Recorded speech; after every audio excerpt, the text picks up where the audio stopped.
What is up everybody? Welcome to another episode of Ronjan Vlogs, and for today's video we will be unboxing and featuring the new Vivo Y03.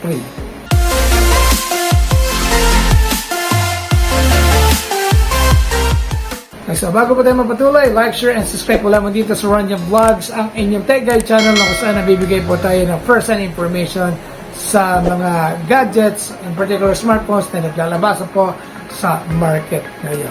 Okay, so ako pong inis Kuya Ronald at yun nga po, ipipicture nga po natin itong bagong-bagong smartphone ng Vivo, itong Vivo Y03. Box po natin ito, titignan po natin, mag-quick look lamang po tayo sa kanyang mga features and capabilities, at the end of this video, ibibigay ko po sa inyo ang aking recommendation kung worth it po bang bilhin ang phone ito. Pero bago pa tayo patuloy, before we go even further, ay magsasagawa na po tayo ng unboxing.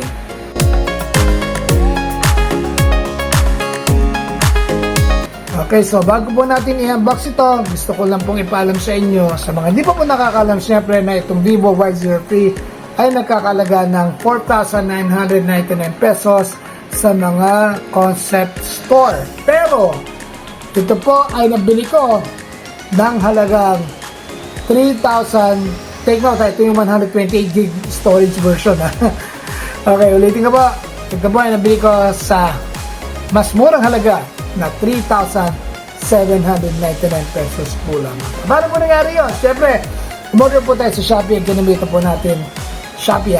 Ginamita po natin ng voucher natin na 1,200. Kaya napakalaki po na nabawas.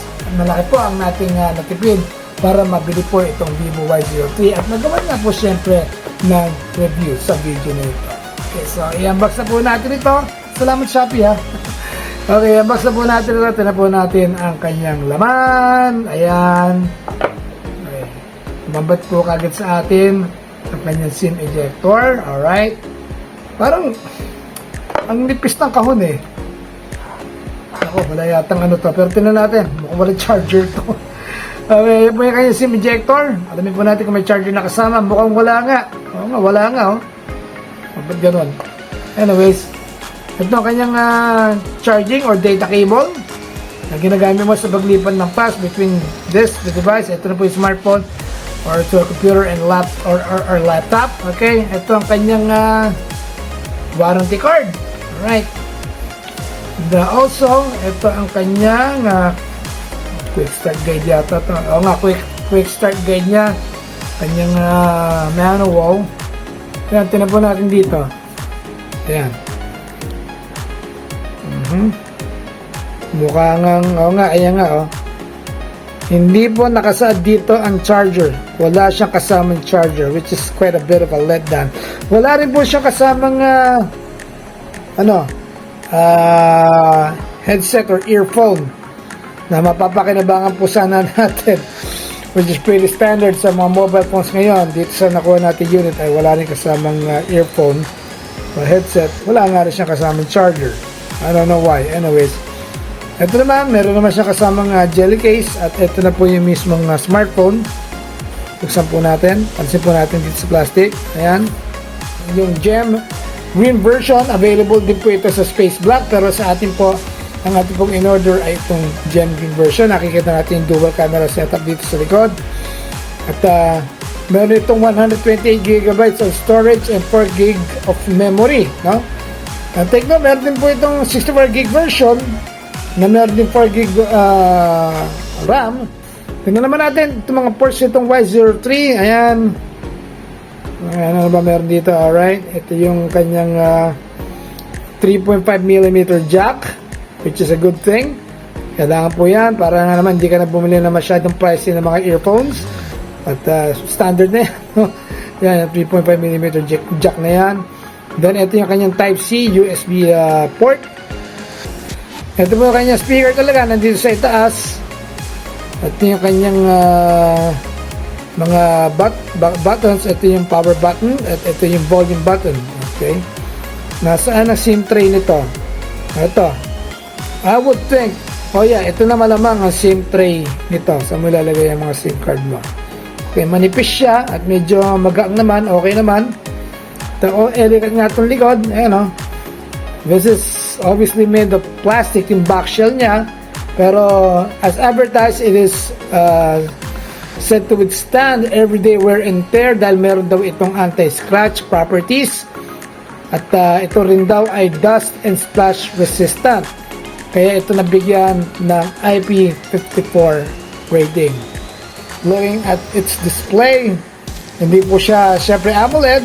For its price, syempre you wouldn't expect na magiging AMOLED nga naman ito. But nevertheless, it has a 6.56-inch display na HD LCD. At meron siyang 90 Hz refresh rate din. You can choose between 60 and 90 sa kanyang refresh rate, no?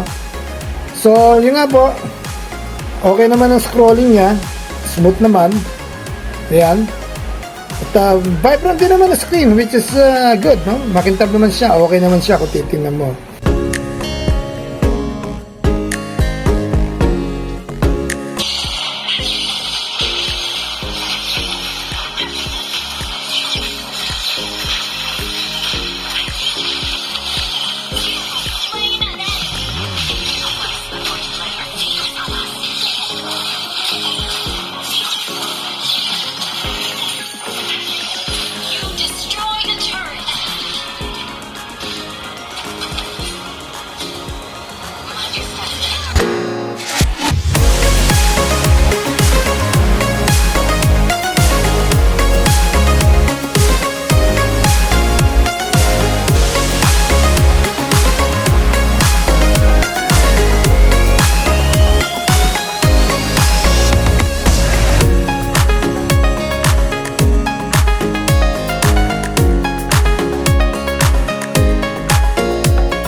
Video niya, bisat naman.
Okay, so para sa inyo mga naghahanap ng gaming smartphone pero yun nga, on a budget, well, I would recommend of course the Vivo Y03. Okay, so it is below 5,000 pesos and in fact, like what I said earlier, I bought this, I managed to buy this for the much cheaper price of 3,799 pesos thanks in no small part of course to that Shopee voucher. Pero still, kung bibigyan na naman ito sa retail o sa cost store nila, it will cost you 4,999 pesos. Pero yung nga, sa presyo nga nito, ay hindi naman kayo lugi-lugi kasi nga, nakita nyo kanina kung paano nito patakbo yung ML, smooth naman ang ang gameplay niya, no? At yun nga, it also has some added features and capabilities such as the Ultra Game Mode, which is not commonly found in other smartphones for its price. So, like what I said, hey, if you're on a budget and it's looking for a gaming smartphone, then this might just be the smartphone for you. Yun nga, nakita yung mga pictures and videos. Shaky nga yung ibang videos natin, lalo na yung selfie natin. And yung nga, hindi kasing impressive nga naman ang isang high-end ng mga high-end phones sa mga still photos natin, mga videos natin. Pero yun nga, what would you expect, of course, from a smartphone that costs below 5,000 pesos? But yeah, kung nakakita naman, disente naman ng mga pictures and videos natin, at pwede na rin naman. Okay. For its price, okay naman siya kung mga pictures and videos. So yun, you're going to ask me if I would recommend this. I would recommend this, but only if you are on a strict budget.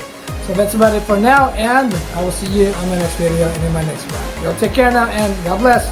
Bye.